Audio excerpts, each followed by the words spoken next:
My name is Serap Yildirim. I'm 32 years old. My story started in 2005 and it's very long. What I lived through these years is not really important because most of us here today know what I'm talking about. The pain, the suffering, side effects, fear, questions, uncertainty. But I'll still tell you about it.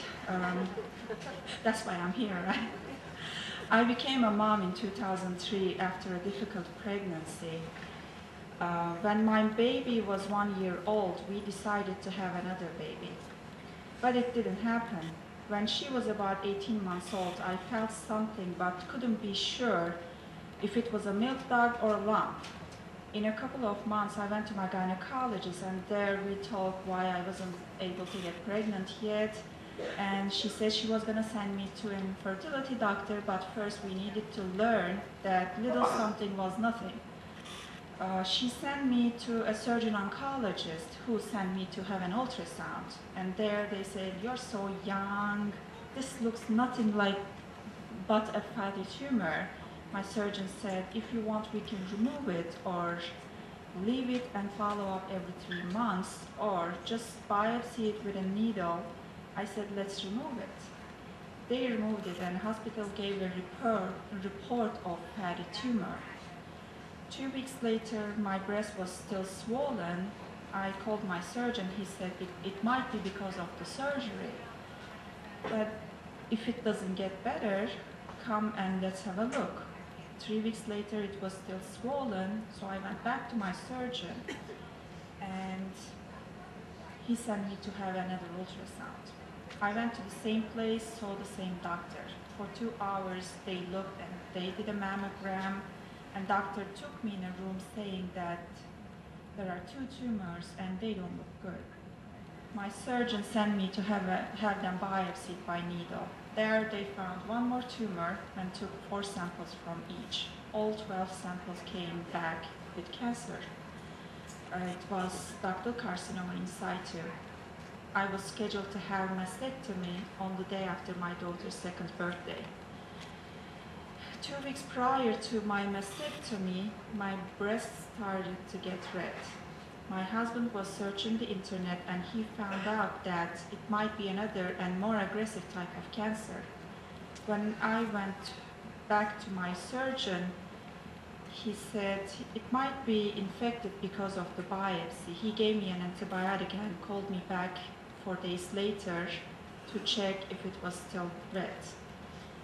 4 days later, it was still red. This time he took a sample from the skin. And 1 week later, we learned that it was that more aggressive type of cancer, inflammatory. And I needed to start chemotherapy right away. The mastectomy was canceled and I had a Mediport put in and started the chemo. I didn't want to see my hair falling, so I shaved my head. When I was shaving my head, my daughter was watching me and she was not able to speak at the time. She looked scared. I was scared too, but she came by me and touched my head, and she's right over there, and said, "I love you." For me, that was a miracle. My daughter, who can't speak at the time, knew how important that moment was for me and supported me. After that, she went back to herself, the not speaking way, but that moment was and still is very important for me, and I will never forget it. The plan was to have chemo, mastectomy, chemo again, and radiation. I had 8 cycles of chemo and tried to decide what type of surgery I was going to have. Since they were going to take most of the skin away, I needed to have a skin graft, and most doctors were saying to have reconstruction surgery at the same time of the mastectomy. I went to 6 plastic surgeons and decided on the 6th one. Dr. Israeli is my doctor also. And I also decided to have double mastectomy, thinking I don't want to deal with cancer again. Boy, was I wrong. 5 weeks after I finished the chemo, I had 17 hours of surgery, double mastectomy with free tram. They took off the fat from my tummy to make me breast. After the surgery, my oncologist told me that I was done with the chemo. But I didn't want to accept that. According to plan, I was supposed to get chemo after the surgery. And also there was still 1 tumor and 5 positive lymph nodes. I wanted to do whatever was necessary to finish the cancer for once and for all. So I got other opinions, and one doctor told me that I needed more chemo. I switched my oncologist to get more chemo. I don't know if there's anyone else like me. But 4 more cycles and I was done. At least that's what I thought. Then I went to a radiology place to get 28 cycles of radiation therapy. But they said they needed to see my pathology samples, and they found cancer all over on the first samples, which was given a report as fatty tumor.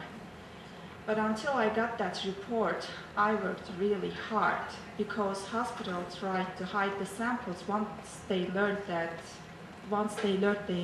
mistake from the other hospital.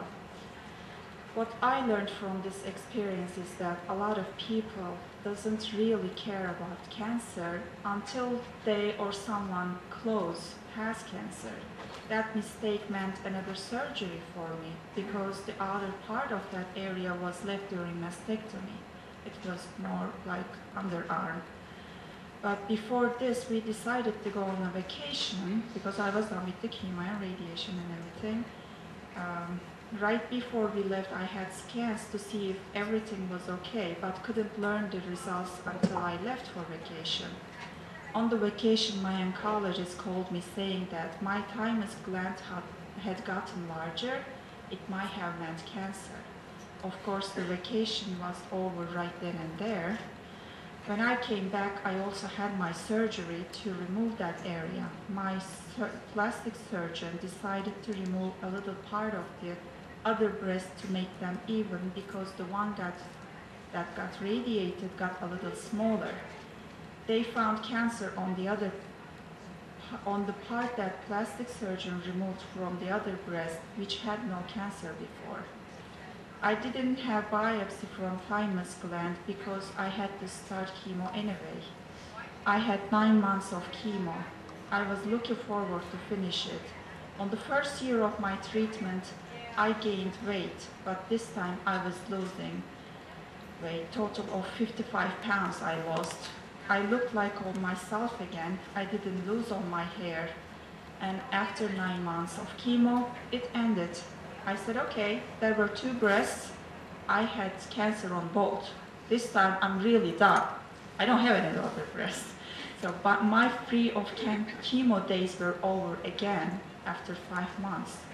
First, I found a little thing on my chest, smaller than a pinky nail. It was Friday afternoon. Until I went to my doctor's office the following Tuesday, there were more than 20 of those, and doctor found another tumor in the armpit.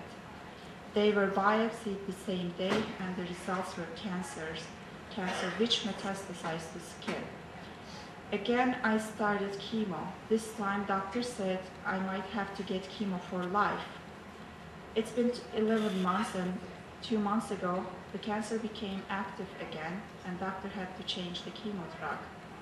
But by the way, since my cancer was hormone positive, they tried to repress it with the medication, and it didn't quite work. So they removed my ovaries. So there ended my dream of having another child. Thank God I have one, and I pray for her so she never gets cancer. Cancer changed me. I try not to delay anything I want to do. I'm less afraid of things. I say I love you more. First 2 years I was depressed and didn't want to do anything, but now I look at those years as lost. During my treatment, my mom came to help me. My husband was with me every step of the way, and I came to Adelphi for support groups. I didn't cry after I heard the diagnosis. Instead, I was holding everything back. But when I came to Adelphi and saw other women, I felt safe and started to cry as soon as I said my name. We still see each other every couple weeks. I would also like to thank all of my friends, my family, and my support group friends. I guess they are all here tonight.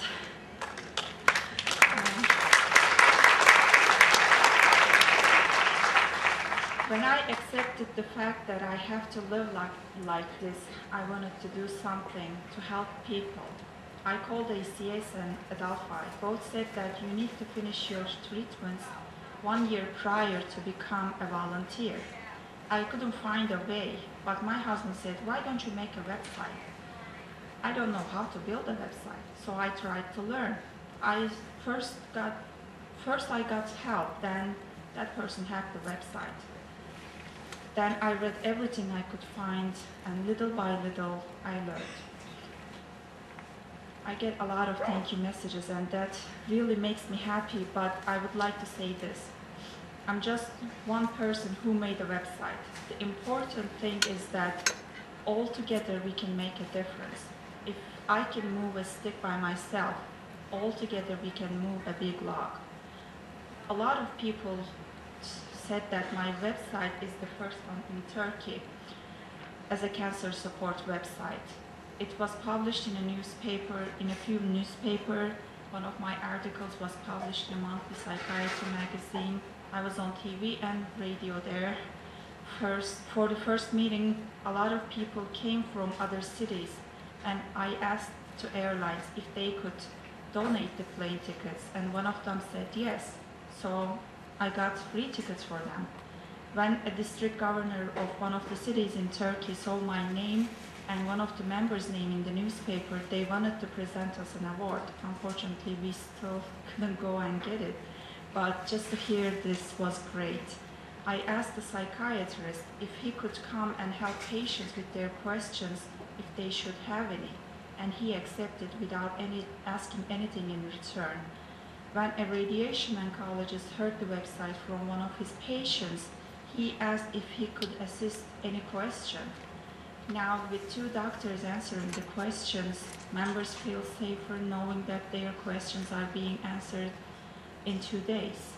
We established a group in the website working to collect all kinds of information a cancer patient would need and add them on the website, like all the oncologists' names, radiation therapy centers, all hospitals' names, articles, published books, etc. This will be like a cancer patient's guide. I would like to work on a project to send MRI or mammography machines to Turkey because I feel that there is a need in some areas. Right now, there are more than 1,100 members of my website. Some of them connect from on their laptop in the hospital bed, and they meet every once in a while. In the coming weeks, they will visit children who have leukemia at the Children's Hospital in Istanbul and Ankara. I'm happier by helping other people.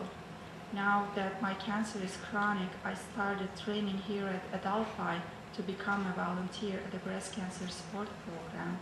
I also have a plan to go back to university to get another degree. For years, I wasn't this courageous. I have cancer, and yes, it's not good. But I look at this like I heard in a story. All the pain I suffer makes me a better person. I was just a person before. Now I'm a person with a goal. Thank you for listening.